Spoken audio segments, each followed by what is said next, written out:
This is training for some of our people who are going to be going ahead and making some cold calls. Here's the new approach that we've been doing that's worked really, really well. Okay, how to cold call. Hopefully you guys can see me. Step one is what it used to be, and a lot of people end up doing, like what we used to do, is try and pitch them and close them on the first call. So we call them up, say blah, blah, blah, blah, and try and close them. And sometimes that works and sometimes it doesn't. Here's a really good way of making sure they close. It's a two-step process. So the first step, we're going to go ahead and we're going to call them. So step one is call. Now when you call, the whole objective, we'll put objective maybe over here. Objective is to schedule appointment.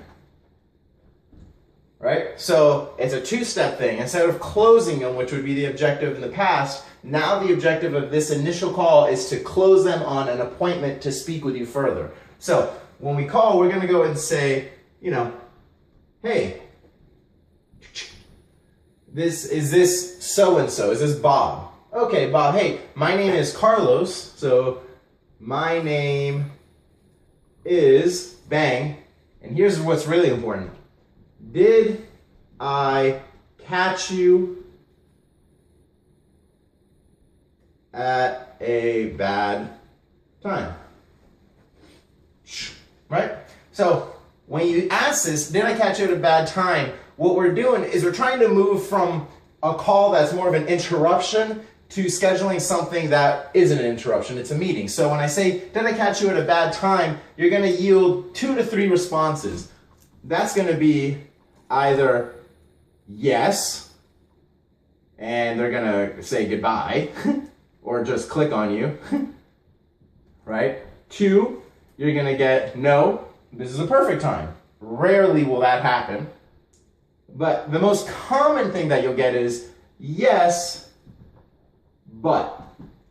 Now that means is, yeah, you kind of caught me at a bad time, but what's this about, right? So once you get through here, now step 2 is going to go ahead and say, oh, okay, cool. Do you guys have a website? Do you have a website? Because right now, they don't know if we're cold calling them to pitch them something, or if we're cold calling them, or if we're calling them to, get their services, whatever it may be. So, did I catch you at a bad time? Yeah, you did, but what's this about? Oh, okay, cool. Do you guys have a website? They're going to say yes or no. We're going to go ahead and assume they say no just for this call because many of them don't. A lot of the people that we cold call had just opened up their business within the first week to 2 weeks max. So many times they do not have a website. So do you have a website? Question mark. They say no. Now, what we're going to do in step 3 is we're going to go say, oh, okay, awesome. The reason, now here's what we're going to do. We're going to state the reason for this call. Okay, reason for this call is I just want to go ahead and get 10 minutes on the phone with you tomorrow at a better time to show you how you can get a free website. Does that sound like something that would interest you?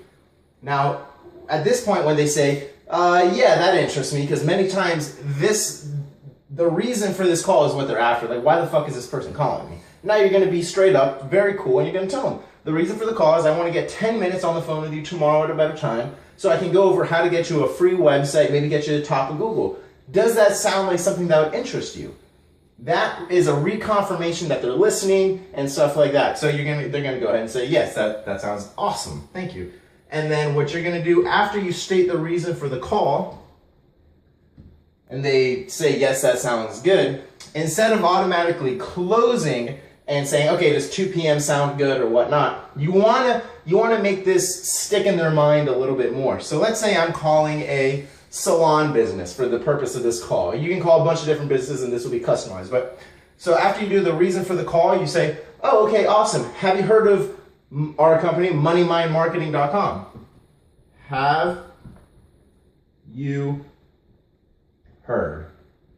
This is a little preliminary step. A lot of people will skip this over, and I'll show you why it's not a good idea to skip it over. Have you heard of, blank, whatever the .com website or whatever your company is? They're going to say, no, we haven't heard of you. You say, oh, no way. Okay, cool. Well, what we do, and here's where you're going to make it kind of customized to them. So if you're calling a salon business, you're going to say something along the lines of, okay, awesome. Well, really quick, what we do is we help salon businesses just like yours. You know, we'll put that here. Just like yours. Get more business, get a website, and get them dominating in their marketplace really quickly. Does that sound like something that would help you out? And you're going to say, yes, it will. Okay, so now what's really important, the takeaway on this, obviously they haven't heard of the company because you're cold calling them and most likely they haven't heard of us. So you're going ahead and making it sound as if we help all of these salons. We're specialists in this niche. Oh, you haven't heard of us? Oh, well, we help salon companies just like yours, or we help landscaping companies just like yours get a website, get more business, and really kick butt in their marketplace. Does that sound like something that would interest you? They're going to say, yeah. Okay, cool. So after you go and you state the reason for the call, you customize this just for their industry, you're going to go ahead and now schedule. Okay, cool. So when you schedule it, you're going to go and say, okay, cool. So does 2 p.m. tomorrow sound like a good time for me to give you a call? Yes, and whatever that would be. If that doesn't work, okay, does the morning better, 10 a.m., whatever. Schedule the call. So you schedule the call here. Now here's some 2 steps that are really important after this. You basically already closed them on a meeting. Now what you want to do is get some info. So step 6 is I want to send you a quick text message to kind of give you a recap of this call. What's the best number to send that to? What is a very important word. So what's best number for text? I want to send you a recap of this call and some really cool stuff. What's the best number for this call? When you say what, it's automatically assuming that they're going to give it to you. If you say stuff like, so do you have a phone number with text messaging, or do you mind if I text message you?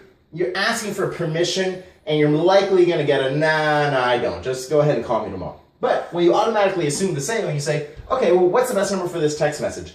They'll give it to you. Now, after you do that, you say, sweet, awesome, whatever it is. What's the best email address so I can send you samples of our stuff so you can take a look at it before the call at 2 p.m. tomorrow? Boom.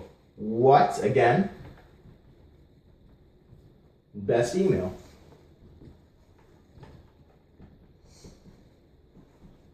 Right?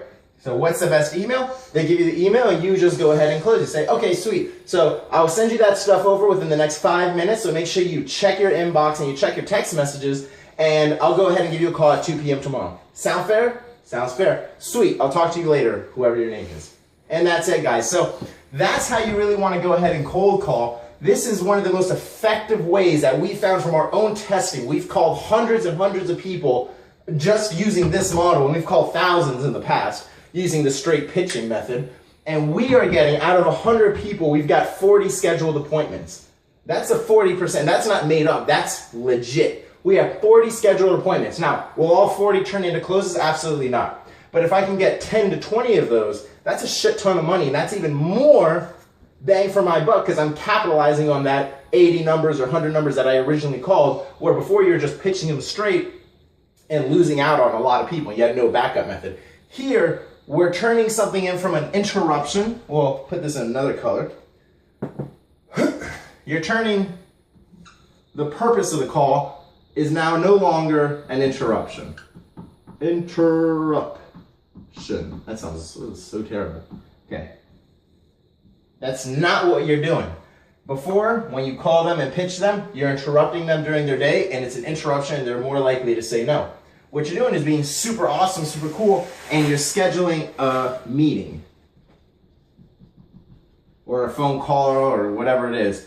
But this is what you're doing now. So you go from, hey, did I catch you at a bad time? Yes, you most likely did, but what's this about? Oh, okay, awesome. Do you have a website?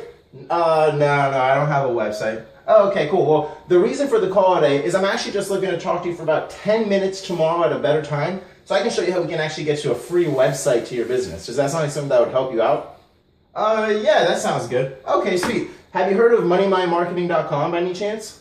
No? Oh, no way, really? Okay, well, what we do is we help whatever the niche is, let's say salons in this case. Oh, well, what we do is we help salon businesses just like yours that have just opened up get a website, get more business to their website, but actually start increasing the amount of traffic and revenue they get to their salon. So does that sound like something that would help you out? Yes. Okay, sweet. So what time tomorrow, in morning or afternoon, is better for me to talk to you? Afternoon? Okay, sweet. Does 2 p.m. work for you? Awesome. Okay, great. Now, what's the best number? Because I want to send you a text message. Because what I want to do is I want to go ahead and send you a quick recap of what we've talked about and what you're going to be talking about in the meeting tomorrow. So what's the best number to send that to? I'm already assuming it, right? Boom, they send that. Okay, great. And what's the best email to send you some of our samples of our work and some other cool stuff? Bang. Awesome. I'll talk to you tomorrow, Bob, at 2 p.m. Take care. And that's it, guys. And that's the way you're going to do it. This is what we call a two-step closing. Because you're no longer doing it in one shot where you're like shotgunning this sucker and you're going to say you're either buying or you're not. You're going to go ahead, set up an appointment, make them a little bit more qualified where they're actively wanting to learn from you, and you're going to follow up with text message, email, and you've got all the contact information now to really close the sale. So check it out, guys. Try it yourself. Get a bunch of numbers and kick fucking ass. Later.